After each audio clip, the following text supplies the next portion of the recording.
Hello, Sarah of SEK Handmade here, and today I want to share with you how to crochet a split puff stitch. I love working puff stitches. They add such a beautiful and classic texture to any crochet project, and they can be worked in so many different ways that really lend themselves to super unique textures. And one of the things that you can do with a puff stitch to create a really great texture is a split puff stitch, and that's what I'm going to show you right now. The split puff is super easy and is worked over 3 stitches. Essentially, you're just creating a puff in your first stitch, skipping your second stitch, and creating a puff in your third stitch. Let me show you how. To create the puff stitch, you're going to yarn over, insert your hook into the next stitch, yarn over, pull up a loop, and with any puff stitch, pull that loop up nice and high to give your puff stitch extra puffiness. You're going to yarn over, insert your hook back into the same stitch, pull up another loop.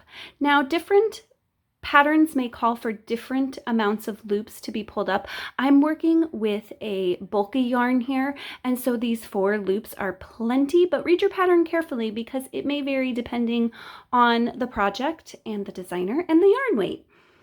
I am going to then yarn over and pull through my 4 loops that are on my hook, and I'm going to leave these 2 loops on my hook. I'm going to skip that next stitch, like I said, and then I'm going to create another puff in my third stitch. So I'm going to yarn over, skip this stitch, insert my hook into the next one.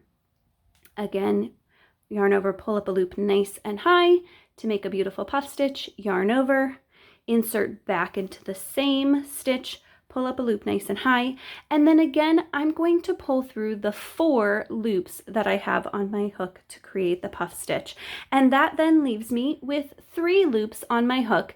And so to complete my split puff, I'm going to connect those 2 puffs by yarning over and pulling through all 3 of those loops on my hook, and that is how you complete a split puff stitch.